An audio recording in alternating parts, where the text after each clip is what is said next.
Olá pessoal, meu nome é Eduardo, seja bem-vindo ao canal. Estamos analisando o livro A Vida Intelectual de Seth Landis, agora analisando o capítulo 9, que tem como título O Trabalhador e o Homem.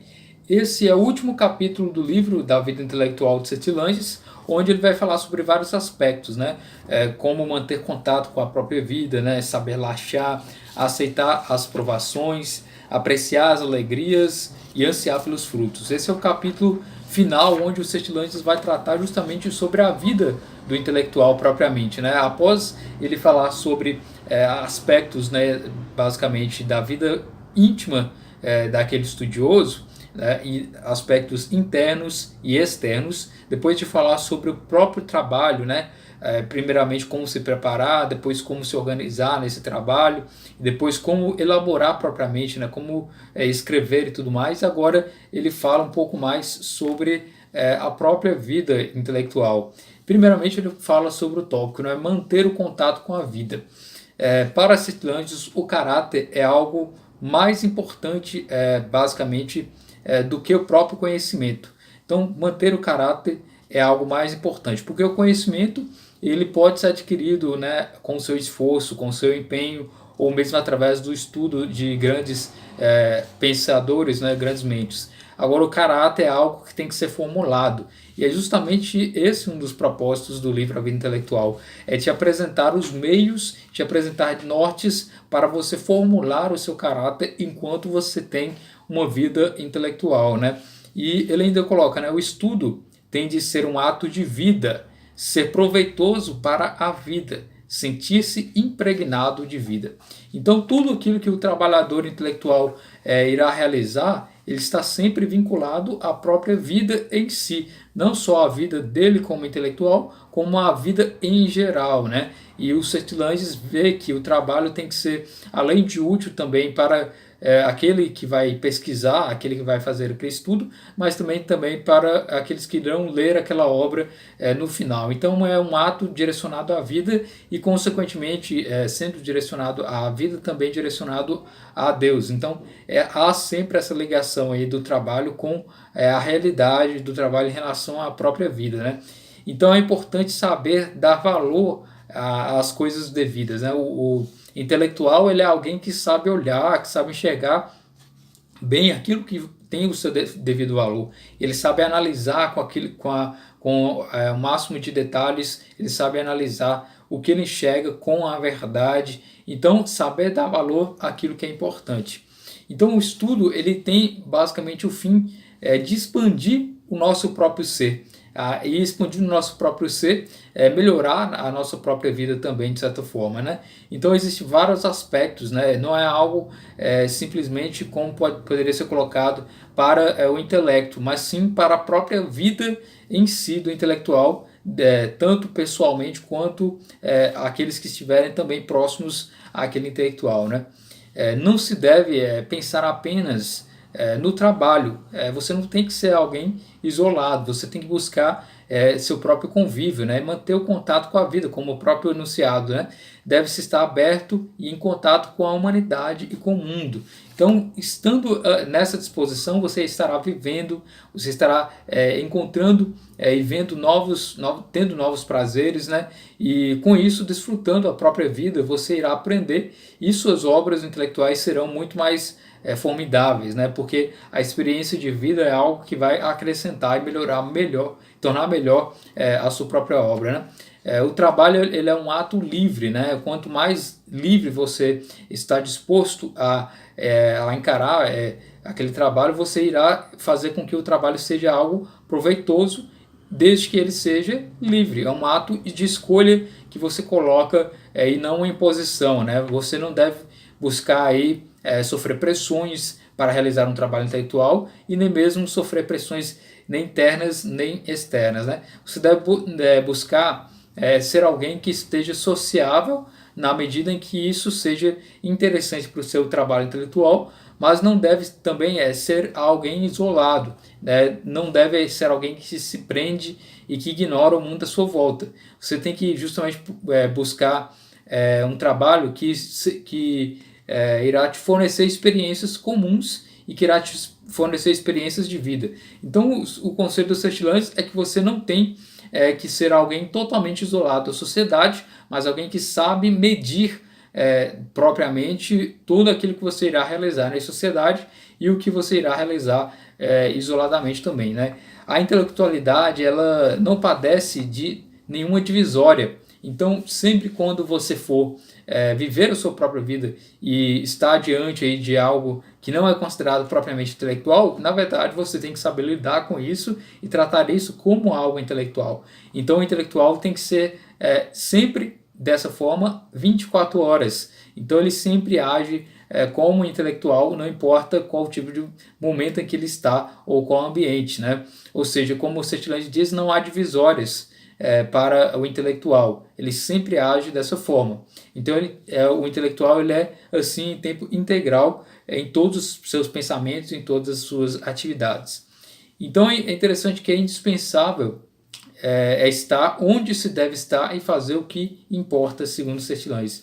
Fazer aquilo que você deve fazer no momento em que você tem que fazer e também fazer aquilo que é importante. Esse é o ensinamento dos Sextilantes em relação a isso, né? Manter o contato com a vida, estar disposto à vida, mas também não se isolar completamente, né, com o seu trabalho, né? E isso é algo realmente interessante.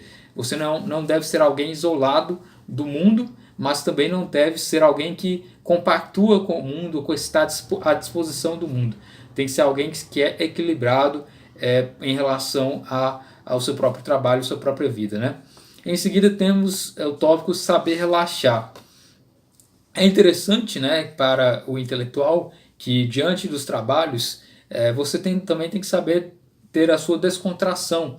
É um dever, segundo Sextilantes, se descontrair, se divertir. É como se fosse a higiene, né? Porque a descontração era ir lá te fornecer novas forças para continuar o trabalho. Então, o ideal é saber equilibrar, não se deleitar demais com as descontrações, mas também não ignorá-las por completo. Então, você tem que saber aí equilibrar, porque uma vez que você for alguém que trabalha demais e não se descontrai, provavelmente você irá cansar demais e isso irá acabar atrapalhando, né, propriamente o seu trabalho. Então você tem que saber dosar, tem que saber ter essa temperança aí, equilíbrio em relação à descontração e ao trabalho. Usar as próprias ocupações que você vai ter para um descanso. Por exemplo, se você vai arrumar a sua estante de livros, você vai acabar descansando dessa forma e acabando aí ganhando tempo em relação a isso, né? Nos momentos vagos, né, você pode utilizar esse momento. Então o Sextilantes dá a fórmula, né, de realizar o trabalho e realizar uma atividade de ocupação e depois o descanso. Por exemplo, né, realizar o seu trabalho, escrever um capítulo, depois organizar livros e depois descansar com alguma descontração ou algum descanso. Depois voltar ao trabalho, depois novamente organizar algo, né, propriamente, por exemplo, limpar a estante e depois ter o seu descanso e depois partir de novo para o trabalho e nesse ciclo sucessivo.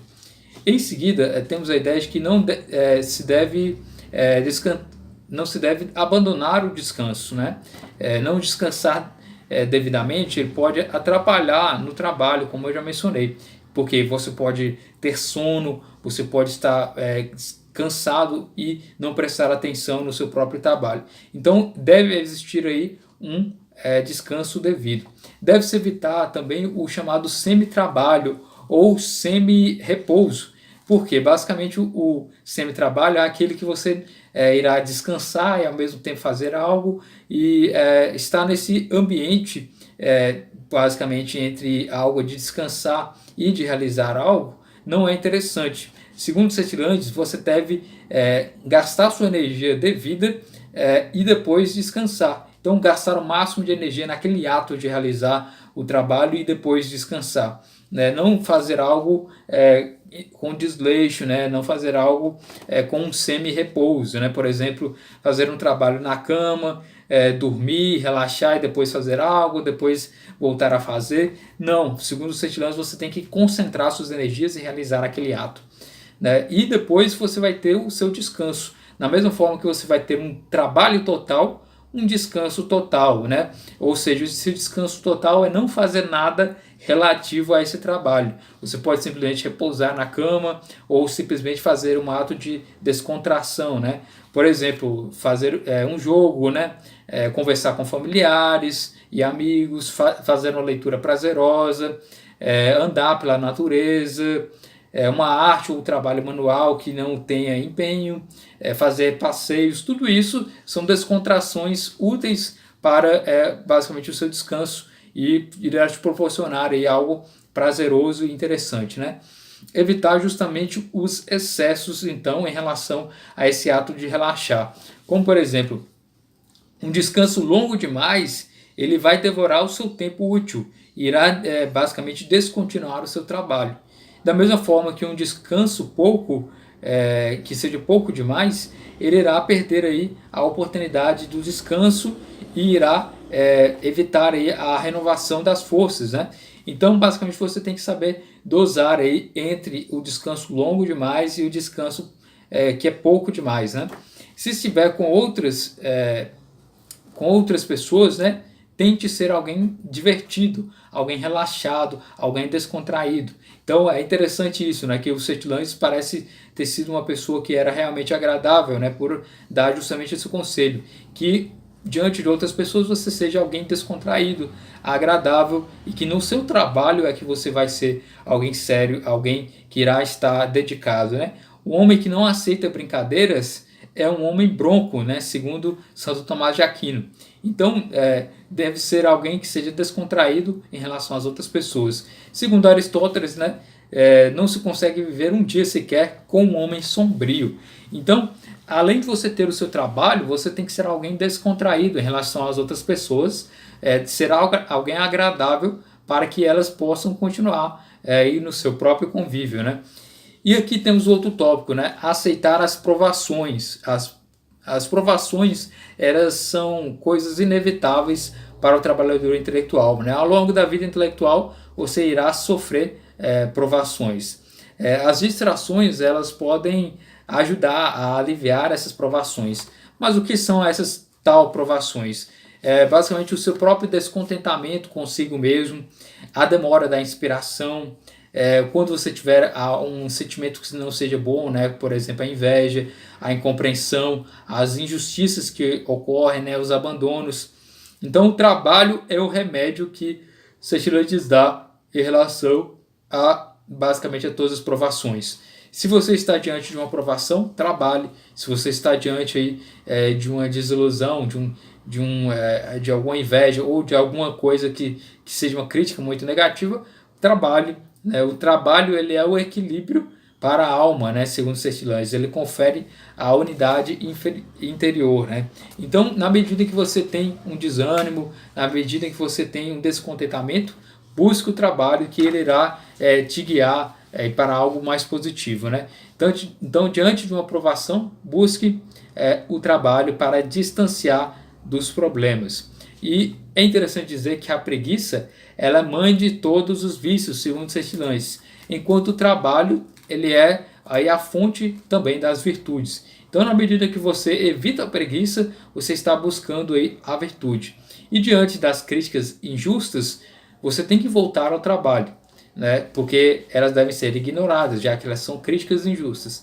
E diante das críticas justas, aquelas que são moderadas e que são passíveis de análise, você tem que voltar também ao trabalho e corrigir aí os seus próprios erros, né? E segundo uma frase aqui que o Setilantes coloca, né, do Kay Serling, né, o verdadeiro sábio não discute, ele não se defende, ele fala ou escuta, ele afirma ou procura penetrar as significações. Então o intelectual ele vai buscar não críticas que sejam injustas e não vai comprar brigas e não vai se defender, ele vai buscar a verdade, né? E isso é mais interessante, né? Observar as críticas de uma forma imparcial e íntegra e verificar se essas críticas são pertinentes e não lutar contra a verdade. Se você está errado e continua lutando, defendendo o seu próprio erro, você não está defendendo a verdade, você está defendendo a si mesmo. Então, se você está errado, busque se corrigir e se melhorar. Observar as críticas, como eu já mencionei, de forma imparcial. Então, o trabalho intelectual ele não é para ter um lucro ou para visar questões pessoais, como fama e tudo mais. O intelectual ele vai buscar algo que seja justo, que seja verdadeiro e para ser em verdade, né? O intelectual ele faz uma busca pessoal da verdade e inevitavelmente ele acaba publicando isso e informando as outras pessoas disso.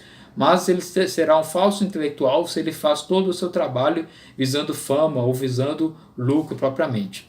Além disso, no próprio tópico seguinte, o Setilanges diz para se apreciar as alegrias. Uma vez que você tenha feito trabalhos interessantes ou que tenha alegrias na sua própria vida, você tem que saber apreciar isso, né? A alegria tem que ser aproveitada para justamente ela dar maior disposição ao trabalho.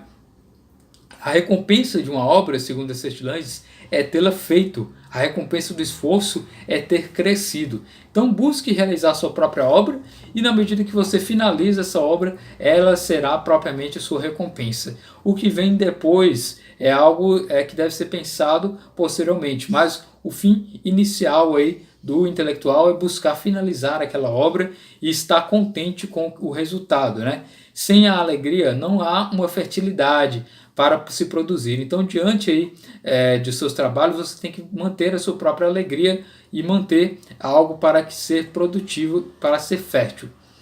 Em seguida, ele fala sobre ansiar pelos frutos. Todo intelectual tem que ter uma confiança de que os seus frutos, os seus trabalhos serão algo que seja proveitoso, que seja bom e verdadeiro. Essa confiança tem que ser guiada e deve se apoiar não em si mesmo, mas se apoiar em Deus e nos grandes gênios, né, que já passaram justamente por esses vários estudos e essa vida intelectual. Então, o intelectual não está sozinho, ele está acompanhado aí dos grandes gênios e também acompanhado por Deus, que é a verdade maior, né? Então, não temer a esterilidade, né, não temer a inutilidade, não temer aí as provações e as críticas injustas. Se reconfortar naquilo que é Deus e se reconfortar nos bons resultados. E esse é o caminho que o intelectual tem que seguir, né? Buscando sempre atingir bons trabalhos e atingir a verdade.